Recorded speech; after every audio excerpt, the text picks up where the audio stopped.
성전보다 더 중요한 것 이런 제목으로 우리 열왕기상 8장 54절에서 66절까지 말씀을 함께 묵상하도록 하겠습니다. 오늘은 어제까지 이제 성전에 완공된 성전에 봉헌기도하는 장면이 나왔는데요. 오늘은 이 완공된 성전의 봉헌기도를 마친 솔로몬이 왕으로서 백성을 위해 축복하는 왕으로서 백성을 축복하는 장면입니다. 이 축복하는 모습을 통해서 솔로몬은 이스라엘 백성이 하나님의 축복을 받기 위해 진심으로 관심을 가지고 살아가야 할 것이 무엇인지를 보여줍니다. 과연 솔로몬이 왕으로서 이스라엘 백성에게 그 백성들을 향해 무엇에 대해서 관심을 가지라고 말하는지 함께 살펴보며 은혜를 받기를 원합니다. 솔로몬이 이스라엘 백성에게 관심을 가질 것을 촉구하는 것은 첫 번째로는 하나님의 말씀이었습니다. 이 56절에서 58절에서 계속해서 솔로몬이 언급하는 것은 하나님의 말씀인데요. 56절과 58절을 제가 한번 읽어보겠습니다. 여호와를 찬송할지로다. 그가 말씀하신 대로 그의 백성 이스라엘에게 태평을 주셨으니 그 종 모세를 통하여 무릇 말씀하신 그 모든 좋은 약속이 하나도 이루어지지 아니함이 없도다. 58절 우리의 마음을 주께로 향하여 그의 모든 길로 행하게 하시오며 우리 조상들에게 명령하신 계명과 법도와 율례를 지키게 하시기를 원하오며. 여기에 보면 이제 이 솔로몬 왕이 이스라엘 백성에게 성전 봉헌도 마치고 축복하면서 언급하는 것이 다른 것이 아니라 하나님의 말씀에 대한 이야기들을 합니다. 그래서 56절에서는 방금 읽은 56절에서는 이렇게 말을 합니다. 그가 말씀하신 대로 그의 백성 이스라엘에게 태평 큰 평화죠. 큰 평화를 주셨으니 이렇게 말을 합니다.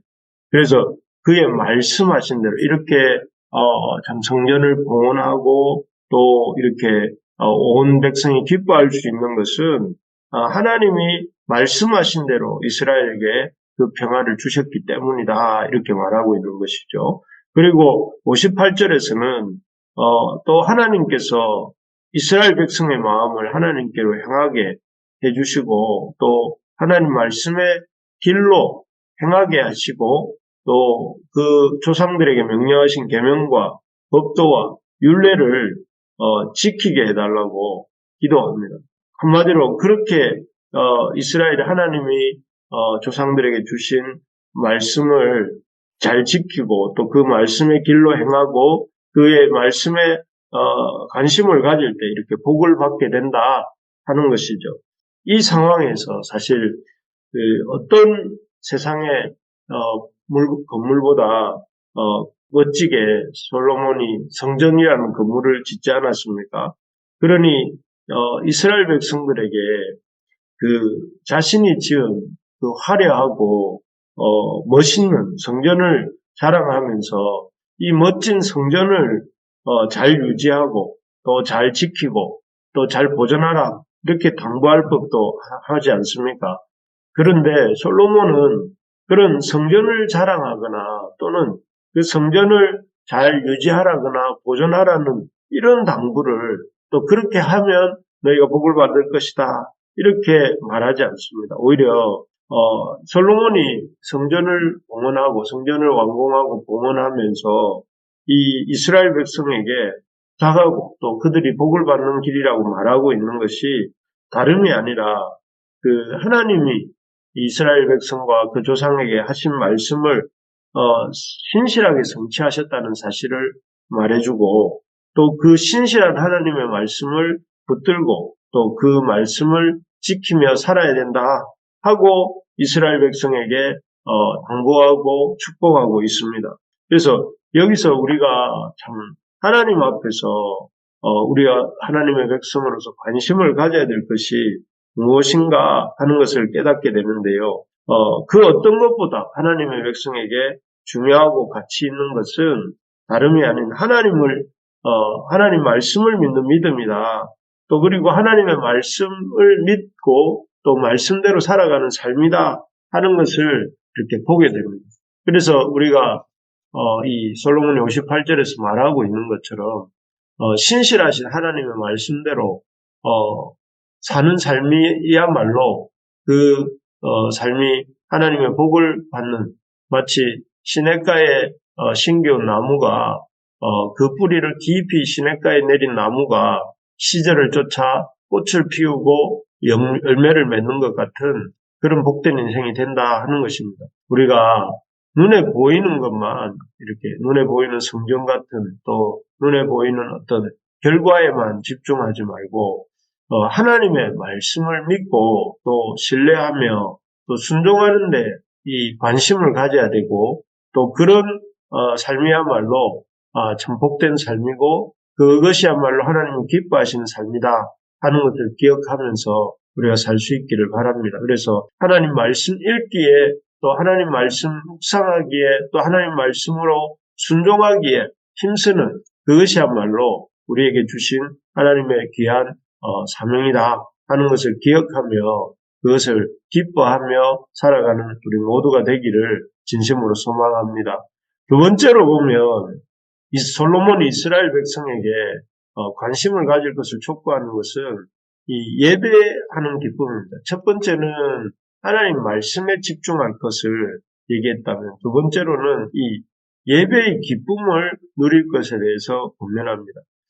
이 기도도 끝나고 축복도 끝난 후에 솔로몬은 이제 감사의 제사를 드립니다. 그런데 이 감사의 그 제사에 드려진 그 제물들, 이 화목제로 이 제사를 드리는데요. 그 양이 어마어마합니다. 그래서 62절에서 64절을 보시면 제가 한번 읽어보겠습니다. 이에 왕과 및 왕과 함께한 이스라엘이 다 여호와 앞에 희생제물을 드리니라. 이제 희생제물을 드리는데요. 솔로몬이 화목제에 희생제물을 드렸으니 곧 여호와께 드린 소가 22,000마리요 양이 12만 마리라. 이와 같이 왕과 모든 이스라엘 자손이 여호와의 성전에 봉헌식을 행하였는데, 그날에 왕이 여호와의 성전 앞들 가운데를 거룩히 구별하고 거기서 번제와 소제와 감사 제물의 기름을 드렸으니, 이는 여호와의 암노제단의 자금으로 번제물과 소제물과 화목제의 기름을 다 용납할 수 없음이라. 이렇게 되어 있습니다. 그 노제단이 부족해서 특별히 또 한 장소를 지정해서 거기서도 소제와 감사제물의 번제와 소제와 감사제물의 예물을 드렸다 하는 내용입니다. 여기 보면 솔로몬이 14일간, 2주일간에 걸쳐서 성전에서 드린 희생제물이 소가 22,000마리, 양이 12만 마리로서 엄청난 희생제물을 드리고 있는 것을 볼 수가 있습니다. 그래서 성전 노제단이 그 화목제물의 기름을 다 용납할 수 없을 지경이었다, 이렇게 말을 하고 있습니다.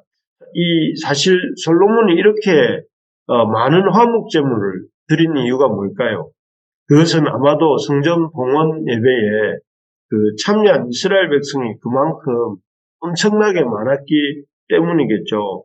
그 화목제 제물로 드려진 소와 양의 고기는 버려지는 것이거나 태워지는 것이 아니라, 그것은 그 백성들과 그 단체에 참여한, 그 제사에 참여한 모든 사람들이 함께 나눠 먹는 제사가 화목제였고, 그런 의미에서 이 엄청난 양의 그 소와 양을 화목제물로 드린 것은 그 많은 백성들이 다 함께 나누어 먹기 위해서, 또 나누어 먹고 하나님을 예배하는 제사에 참여하고 그 제사의 기쁨을 함께 나누기 위해서 이렇게 엄청난 희생제물을 드렸던 것이죠. 그리고 그렇게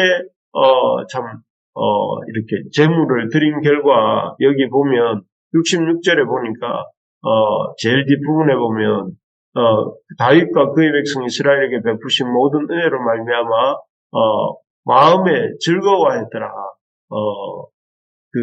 이 하나님이 기뻐하시고 또 백성들도 함께 즐거워하는 장면이 나옵니다. 그래서 이렇게 드려진 큰 이 제사를 통해서 이스라엘의 수많은 백성들이 그 성전 봉헌식과 또 성전에서 드리는 예배에 참여하면서 그야말로 큰 기쁨의 잔치가 온 나라에 이렇게 펼쳐지게 된 것이죠. 그리고 이를 통해서 이스라엘 백성들은 어떤 마음을 가지셨을까 생각을 해보면 그들이 가진 하나님께 드리는 제사, 또 하나님을 예배하는 이 예배야말로 그들에게 기쁨이 넘치는 일이고 온 백성이 함께 해야 될 일이고 함께 기쁨을 누리는 일이구나 하는 그런 마음을 가졌을 것입니다.